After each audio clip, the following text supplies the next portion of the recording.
Guys, welcome back to my channel. আশা করছি তোমরা খুব ভালো আছো আর আমরা ভীষণ ভালো আছি। আর সকলকে জানাই নববর্ষের অনেক অনেক শুভেচ্ছা এবং ভালোবাসা। কারণ আগের ব্লগে নববর্ষের আমি পুজোটা দেখিয়েছি তোমাদেরকে, আর আজকে আবার নববর্ষে আমাদের কি মেনু হতে চলেছে সেটা তোমাদের সাথে শেয়ার করব। কারণ একদিনে যেহেতু চড়কের ব্লগটা আর হচ্ছে নববর্ষের ব্লগটা একই সাথে দিয়েছি, তার জন্য ভাবলাম একটা ভিডিও এতক্ষণ চলবে ঠিক খুব একটা আমারও ভালো লাগবে না, তোমাদের আশা করি এক ভিডিওতে সব কিছু দেখতে ভালো লাগবে না, খেপ খেপ করে দেখলে দেখতেও ভালো লাগে। তো ওর জন্য আমি রান্নার ভিডিওটা আলাদা করে দিচ্ছি তোমাদের সাথে, এটাতে শুধু রান্নার ভিডিওটাই আসবে। তো এখানে দেখতে পেলে যে ভাতটা আমার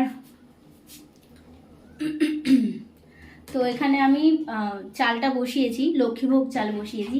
তো কি মেনু হবে চলো আস্তে আস্তে তোমাদের সাথে আমি শেয়ার করে নিই। কী সব আমি রেডি করে নিয়েছি এই দেখো। এখানে হচ্ছে সব জিনিস আমি নিয়ে নিয়েছি যেরকমভাবে আমি নিই আর কি।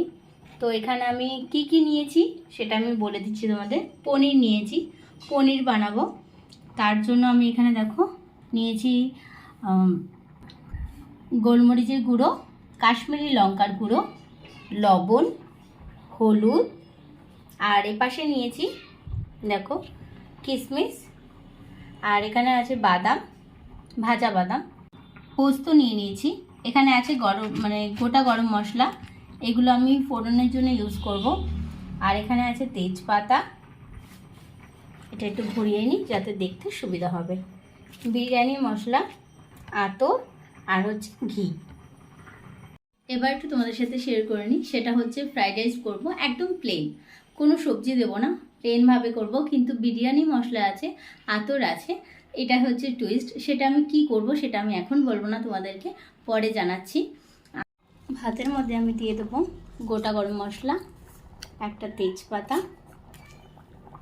আর এটাকে ভালোভাবে একটু নাড়িয়ে নেব।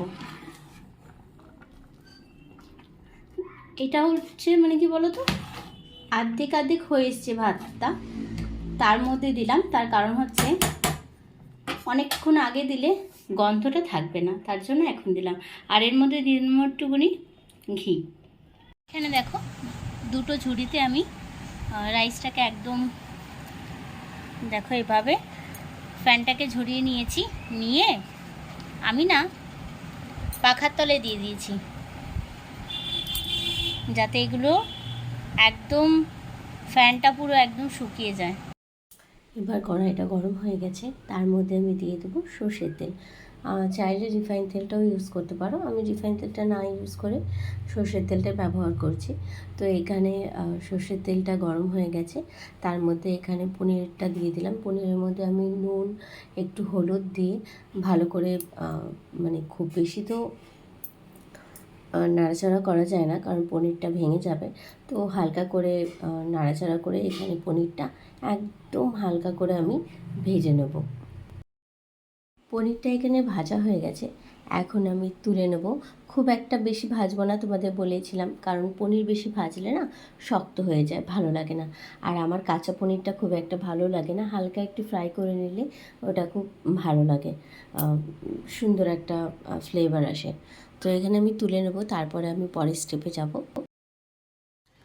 এখানে আমি দেখো তিনটে জিনিস নিয়েছি, সেটা হচ্ছে পোস্ত, বাদাম, আর হচ্ছে কিশমিশ, আর দুটো দারচিনি নিয়েছি।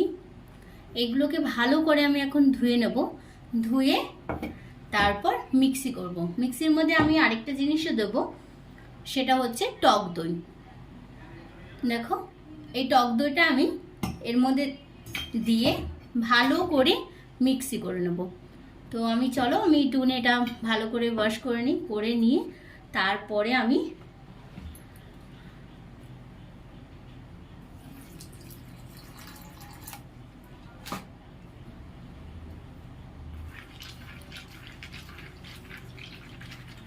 এবার এটাকে এই দেখো পোস্তটা রয়েছে, দেখো আমার হাতে আটকে গেল। এর জন্য একটা জিনিস করব, সেটা হচ্ছে চা ছাঁকনি, যে ছাঁকনিগুলো আছে না, তাতে এটা ছেঁকে আমি জলটাকে ঝরিয়ে নেব। যেহেতু এখানে আমার সিঙ্ক নেই, তো আমি এটা বাইরে গিয়ে করতে হবে আমাকে। তো এটা আমি তোমাদের সাথে পরে শেয়ার করছি, এখন আমি আর শেয়ার করছি না, তার জন্য আমি বলে দিলাম যে এটা আমি চা ছাঁকনি দিয়ে এটা আমি ছেঁকে নেব, তাতে কি পুরো এই দানাগুলো যেমন চায়ের দানাটা আটকে যায় সেরকম এই দানাগুলো আটকে যাবে। তো আমি তোমাদের বলে দিলাম, আমি পরে আসছি। এটা আমি একদম মানে চা ছাঁকনিতে ছেঁকে আমি আসছি তোমাদের সামনে।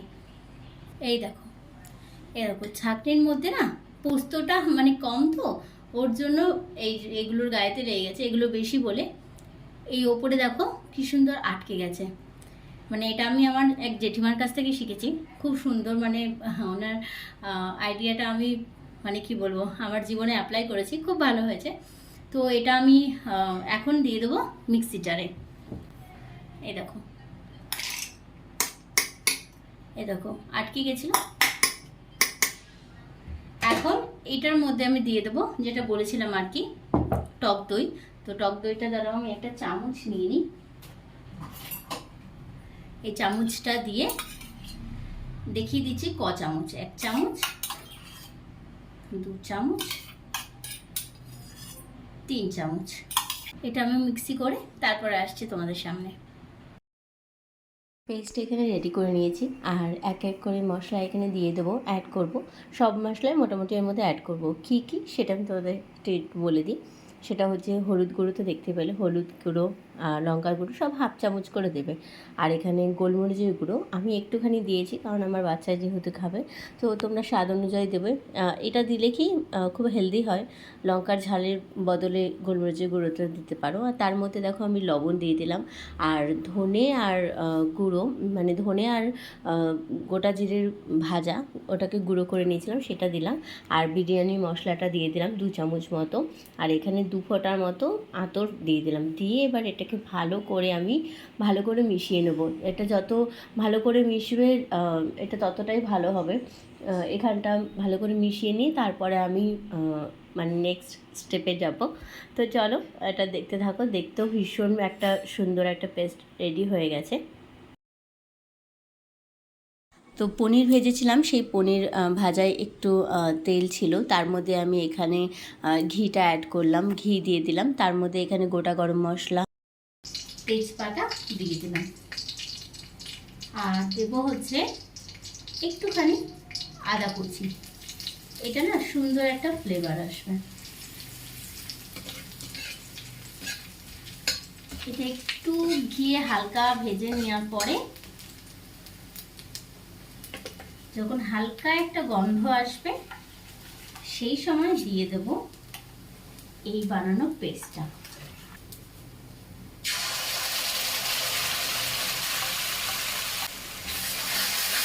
এবার এই পেস্টটা না একটু লেগে লেগে যাবে বলে গ্যাসের স্টিমটা একটু হালকা করে দেবো, যেহেতু বাদাম আছে এগুলো আছে। এখানে এবার আমি ভাজা পনিরগুলো অ্যাড করব। তো মাঝে মধ্যে আমি ভয়েস ওভার দিচ্ছি, তার কারণ একটাই, যে যখন আমার ধরো কোনো আওয়াজ হচ্ছে বাইরে সাইডে, বাচ্চারা থাকে বুঝতেই পারছে, তো তখন আমি ভয়েস ওভারটা দিয়ে দিচ্ছি। তো এখানে ভাজা পনিরটা দিয়ে দিলাম, দিয়ে এবার ভালো করে এটাকে নাড়াবো। কিন্তু অবশ্যই এটাকে খুব একটা তাড়াহুড়ো করবেন না, কারণ যেহেতু পনির ভেঙে যেতে পারে, আর ভেঙে গেলে একটুও ভালো লাগবে না, যতটা গোটা রাখা যায়। তো এখানে আবার আমি আরেকটু জল দিয়ে দিলাম যাতে কষাতে আমার সুবিধা হবে। তো এটা হালকা করে মানে আরেকটু কষিয়ে নিয়ে বাদবাকি আমি জলটা দিয়ে দিলাম। খুব বেশি জল দিলাম না, এটা মাখা মাখা হলেই ভালো লাগে। অতটা বেশি জল দিলে গ্রেভি বেশি থাকলে ওটা খেতে অতটা ভালো লাগবে না, যতটা প্রয়োজন ততটা। তো এখানে আমার মানে গ্রেভিটা ফুটে উঠেছে সুন্দরভাবে, আর এর মধ্যে আমি একটুখানি চিনি অ্যাড করলাম, একটুখানি অল্প সামান্য মতো। তো এটা অপশনাল, আপনারা ব্যবহার করতেও পারেন, নাও করতে পারেন। তো এটা দিয়ে দিলাম, দিয়ে এবার এটাকে ভালো করে নাড়িয়ে আর বেশিক্ষণ রাখবো না, কারণ এটা ঠান্ডা হয়ে গেলে না, যেহেতু বাদাম অ্যাড করা, এটা আরেকটু মানে শুকিয়ে আসবে। তো মানে একটু গ্রেভি থাকবে না। তো এটা একটু থাকতে থাকতে আমি এটাকে গ্যাসটাকে বন্ধ করে দেবো। কিন্তু তার আগে আমি এটার মধ্যে অ্যাড করবো হচ্ছে ঘি আর গরম মশলা।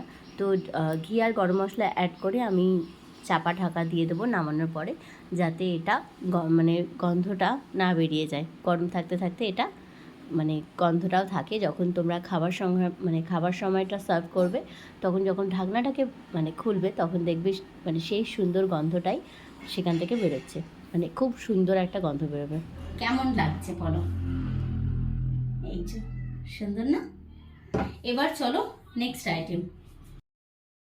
তো এখানে ঘিটা দিয়ে দিলাম, কড়াইটা গরম হয়ে গেছে দেখতেই পাচ্ছ। তার মধ্যে আমি তেজপাতা, গোটা গরম মশলা আর হচ্ছে আদা কুচিয়ে দিয়েছিলাম। আদার ফ্লেভারটা হালকা আসবে, তার জন্য খুব ভালো লাগবে। আর এখানে তারপরে আমি দিয়ে দেবো এটার মধ্যে চালটা, মানে ভাতটা আর কি। তো এই ভাতটা আমি দিয়ে দেওয়ার পরে, এটা যেহেতু আধা সেদ্ধ করেছি এই একটাই কারণে, কারণ দেখবে এটা যদি একটু নরম হয়ে যায়, নরম হয়ে গেলে না পুরো এই নাড়ানোর সময়টা একদম ঝরঝরে হবে না, একটুও ভালো লাগবে না খেতে। তো ওই জন্য আমি হাওয়ার নিচে দিয়েছিলাম। তো এটা আমার মোটামুটি অনেকটা হয়ে গেছে। এর মধ্যে লবণ দিয়ে দিয়েছিলাম, যেটা স্কিপ হয়ে গেছে। তো সেটা দেওয়ার পরে আমি এখানে বিরিয়ানি মশলাটা আমি ভালো করে ছড়িয়ে দেবো। ছড়িয়ে দেওয়ার পরে বিরিয়ানি মশলাটা ভালো করে পুরো মানে রাইসের মধ্যে যাতে সব পুরোটা ভালো করে মেখে যায়, তার জন্য। না হলে কোনো জায়গায় আধা আধা থাকলে ভালো লাগবে না খেতে। আর এখানে তার মধ্যে আমি চিনি দিয়ে দিলাম। আমার ডাস্ট করা ছিল না আজকে, তার জন্য আমি ডাস্ট করাটা দিতে পারলাম না। তো আমি চিনি দিয়ে দিলাম হালকা একটু মিষ্টির জন্য, যেহেতু বাচ্চারা খাবে। আর তোমরা স্বাদ অনুযায়ী এখানে লঙ্কা চিরেও দিতে পারো। আর এখানে আমি হালকা ঘি আর আতর দিয়ে এটাকে চাপা ঢাকা দিয়ে রেখে দিলাম। তো কমপ্লিট।